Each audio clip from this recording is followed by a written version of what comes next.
A'udzu billahi minasyaitonir rajim. Bismillahirrahmanirrahim. Assalamualaikum warahmatullahi wabarakatuh. Innal hamdalillah nahmaduhu wa nasta'inuhu wa nastaghfiruh wa na'udzu billahi min syururi anfusina wa min sayyiati a'malina may yahdihillahu fala mudhillalah wa may yudlil fala hadiyalah. Asyhadu an la ilaha illallah wahdahu la syarikalah wa asyhadu anna Muhammadan abduhu wa rasuluh. Amma ba'du. Qala Allah ta'ala fil Qur'anil azim. A'udzu billahi minasyaitonir rajim. Wa ma khalaqtul jinna wal insa illa liya'budun. Quran surat Ad-Dariyat ayat 51. Wa qala Rasulullah sallallahu alaihi wasallam, man amila amalan laisa alaihi amruna fahuwa raddun. Hadirin warga RW 06, wabil khusus Jamaah Riyadul Badi'ah yang insyaallah pada pagi ini ada di rumah masing-masing untuk bersama-sama meningkatkan amaliyah kita, meningkatkan ketakwaan kita di dalam rangka melaksanakan perintah Allah Subhanahu wa ta'ala, yaitu ibadah saum yang insyaallah pada hari ini menginjak hari yang kelima. Mudah-mudahan selanjutnya kita diberikan kekuatan, diberikan kemampuan serta kemudahan di dalam melaksanakan ibadah saum pada tahun ini. Dan mudah-mudahan kita semua dihindarkan dari apa-apa yang sudah barang tentu pada kesempatan saum kali ini sangat berbeda, sangat menantang, dan sangat dibutuhkan kedisiplinan yang lebih tinggi ketimbang ibadah-ibadah saum yang tahun-tahun lalu. Karena sebagaimana kita mafhum bahwa umat Islam atau seluruh manusia di dunia ini sedang dicoba oleh Allah Subhanahu wa ta'ala dengan cobaan yang begitu berat tanpa pandang bulu apakah itu negara yang mayoritas muslim ataupun negara-negara non-muslim. Tidak terkecuali semua terkena dengan wabah ini. Inilah peringatan dari Allah bagi kita sebagai seorang muslim yang taat terhadap Allah. Tentunya ini adalah merupakan suatu lahan untuk meningkatkan, untuk lebih bertawakal terhadap Allah Subhanahu wa ta'ala. Hadirin jamaah rahimakumullah yang insyaallah pada hari ini ada di tempatnya masing-masing. Izinkanlah saya pada kesempatan ini memberikan peringatan kepada diri saya sendiri tentang apa yang disampaikan oleh Allah Subhanahu wa ta'ala tadi, bahwa wa ma khalaqtul jinna wal insan illa liya'budun, bahwa tidak semata-mata Allah menciptakan jin dan manusia hanyalah kecuali untuk beribadah kepadaku, kata Allah. Jadi tidak kepada yang lain, hanya beribadah kepada Allah. Ibadah yang mana? Rasulullah sudah mengingatkan bahwa Barang siapa yang beramal, yang berbuat amal ibadah tidak mengikuti caraku, maka itu akan tertolak.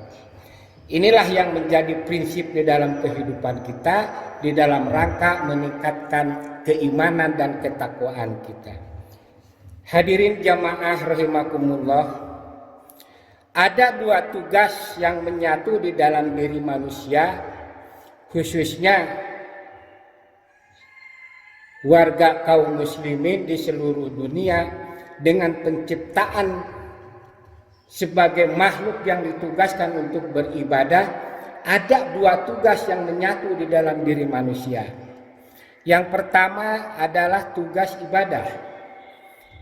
Yang kedua tugas khilafah. Kedua tugas ini menyatu terhadap diri manusia apapun dia keberadaannya. Tugas ibadah, terutama dalam hal ibadah mahdo, tidak ada kreativitas, tidak ada rekayasa, tidak ada satu manipulasi sedikit pun.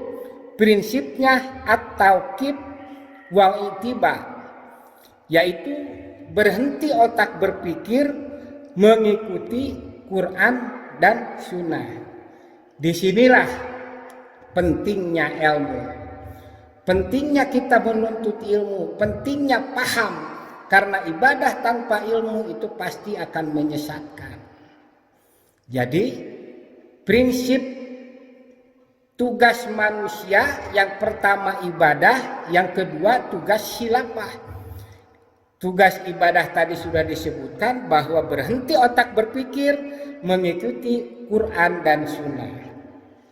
Yang kedua adalah tugas khilafah.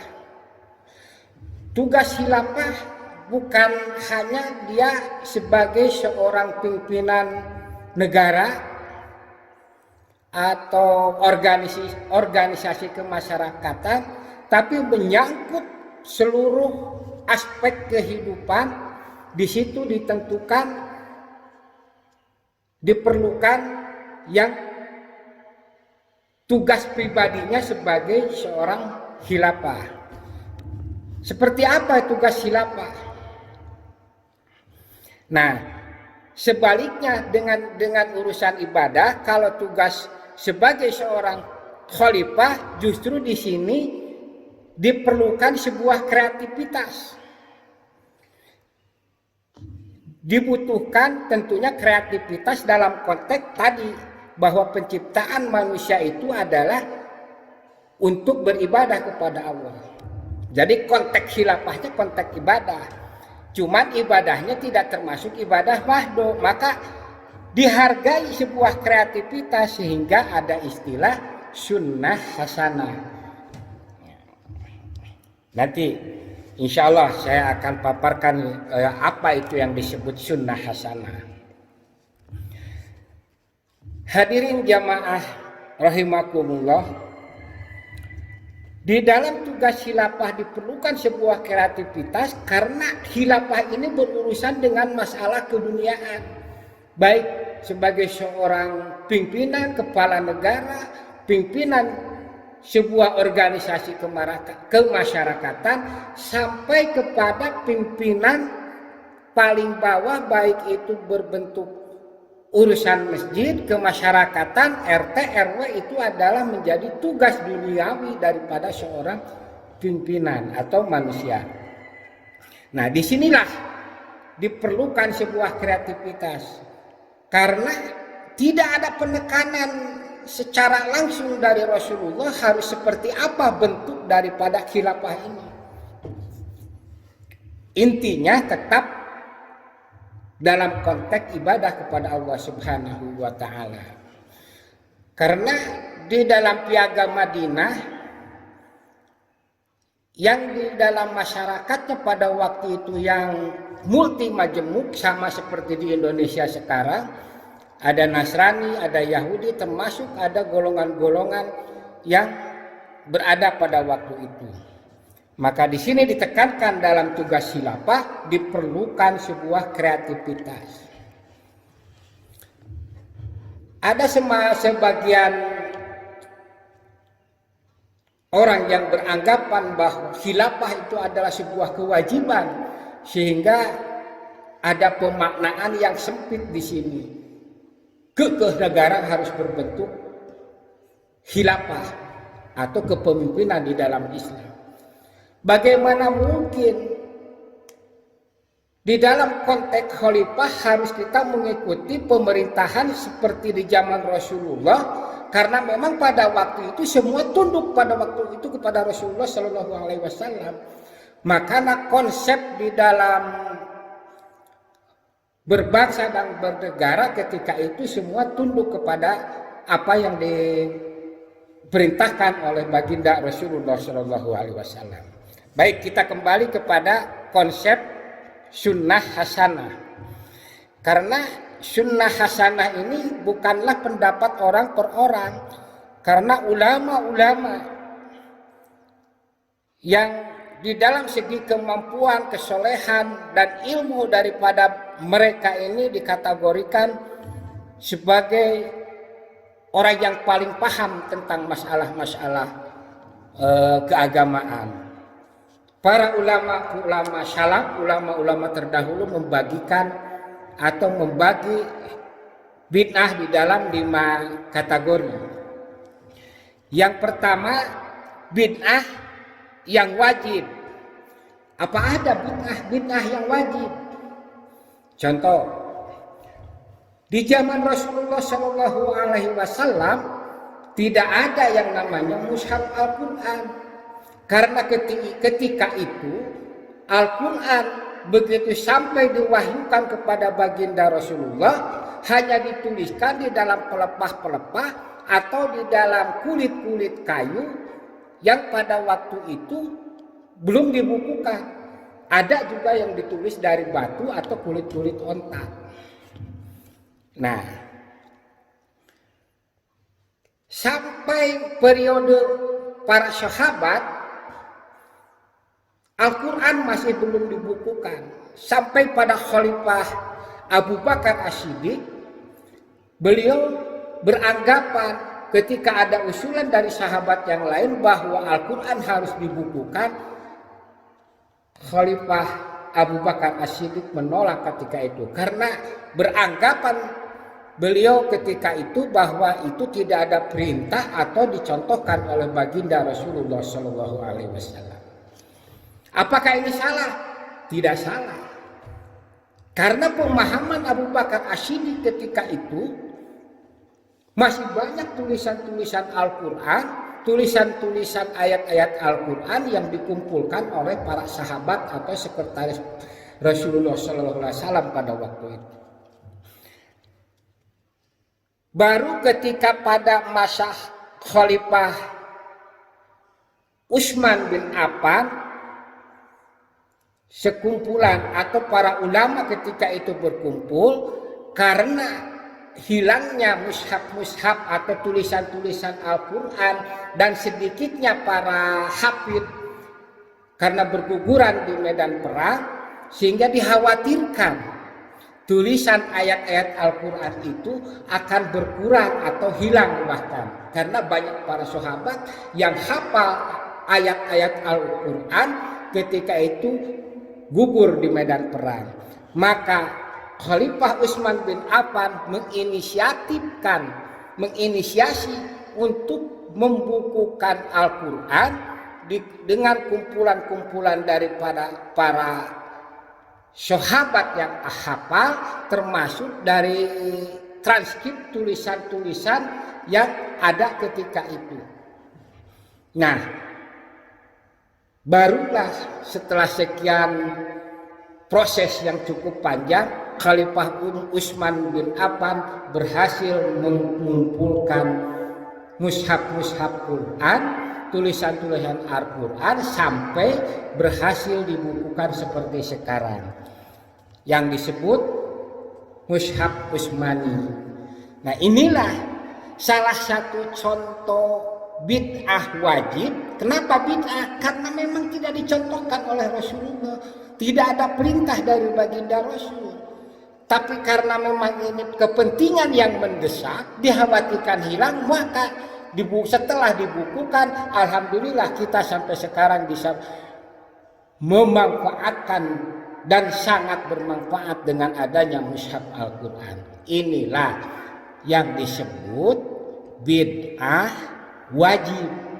Jadi jangan beranggapan bahwa yang disebut bid'ah yang dilakukan, yang tidak pernah dilakukan oleh Nabi, sementara sekarang dilakukan oleh kita, ini disebut wah bid'ah. Tidak semua bid'ah dikatakan sesat. Yang kedua, bid'ah yang sunnah. Nah, di sini dicontohkan sebagaimana ungkapan Khalifah Umar bin Khattab, yaitu sebaik-baiknya bid'ah adalah merujuk kepada, alhamdulillah sekarang bulan Ramadan contohnya bisa kita saksikan, adalah pada taraweh berjamaah atau penggunaan speaker di masjid agar khutbah Jumat terdengar sampai ke yang paling ujung jamaah yang ada di masjid itu. Tidak ada di zaman Rasulullah itu yang disebut adanya pengeras suara, speaker. Paling-paling ketika itu Bilal kalau mau ada naik ke puncak bukit yang paling tinggi. Karena memang tidak ada pengeras suara. Kalau bid'ah dikatakan bahwa harus mutlak tidak boleh dilakukan karena Rasulullah tidak mencontohkan, termasuk di Masjid Riyadul Badiah ini dengan saya berbicara memakai pengeras suara ini bid'ah dikatakan dosa. Apakah seperti itu? Tidak. Karena Khalifah Umar bin Khattab yang kesalehannya dan berjuang bersama Rasulullah SAW berani mengambil kesimpulan bahwa yang namanya bid'ah hasanah itu mesti dilakukan demi lebih tersebarnya syiar dakwah ketika itu.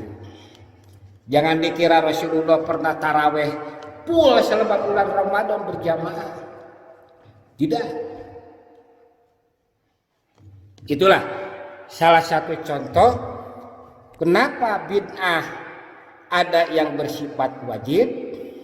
Yang kedua, ada bid'ah yang bersifat sunnah, yaitu ada penekanan harus dilakukan. Itu bid'ah sunnah itu di situ. Ada penekanan harus dilakukan, ada penekanan harus diperbuat, ada penekanan harus dibuat kesimpulan bahwa ini harus dilakukan. Itu contoh-contoh konkret yang bisa dilakukan. Nanti ada contoh-contoh dalam konteks kekinian. Yang ketiga ada yang disebut bid'ah mubah. Ini banyaklah contohnya. Pada apa itu yang disebutkan bid'ah mubah. Selanjutnya disebutkan ada yang disebut bid'ah makruh. Kalau tadi yang mubah ketika dilakukan itu akan menimbulkan madorot, sementara bid'ah yang makruh penekannya di sini lebih kepada penekanan ditinggalkan. Yang kelima adalah bid'ah yang haram. Banyak hal-hal yang bersifat mubazir itu. Sementara bid'ah haram ini kalau tetap memaksakan dikerjakan tentu akan menimbulkan suatu dosa yang harus dilakukan dengan cara tobat. Hadirin jamaah Riyadul Badiah yang insya Allah pada pagi ini masih menyimak kultum atau kuliah di pagi hari ini, hukum hal yang baru ini sudah barang tentu di luar ibadah mahdoh. karena mengikuti pada penilaian atas sebab.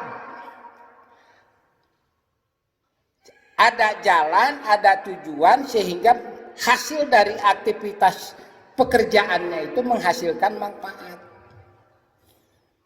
Kenapa dikatakan baru? Karena memang tidak ada di zaman Rasul.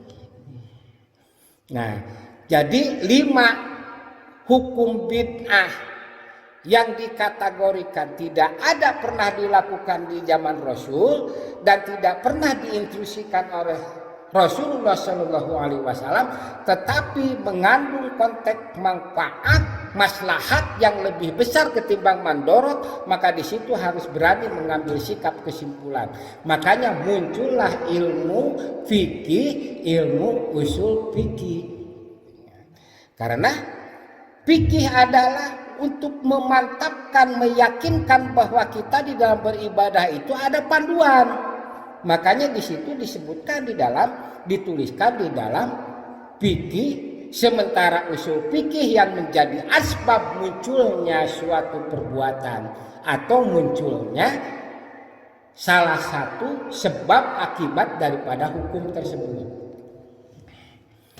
Ini tentunya mudah-mudahan khususnya bagi saya akan menjadikan sebuah wawasan dan pelajaran bagi pribadi saya sendiri, dan mudah-mudahan tentunya berharap ada manfaat lebih khususnya bagi jamaah yang ada di lingkungan RW 06. Mudah-mudahan di dalam hal menyikapi situasi dan kondisi, apalagi yang berkaitan dengan masalah hal yang belum tentu akan kita rasakan di masa usia kita sekarang ini, situasi seperti ini. Ini adalah pengalaman seumur hidup yang mungkin akan menjadi sebuah catatan sejarah dunia yang cukup menggemparkan. Mudah-mudahan saya tidak panjang lebar. Ini sepintas tentang konteks tugas manusia dari mulai ibadah mahdo sampai kepada ibadah-ibadah yang bersifat ghair mahdo. Khususnya di dalam urusan keduniaan diperlukan sebuah kreativitas, dibutuhkan sebuah pemikiran-pemikiran yang cerdas sehingga menimbulkan manfaat bagi orang banyak, tidak hanya untuk kepentingan pribadinya. Sekian, mudah-mudahan bermanfaat. Benar datangnya dari Allah, salah hanyalah dari kekeliruan dan kebodohan saya sendiri. Billahi bisabilillah. Wassalamualaikum warahmatullahi wabarakatuh.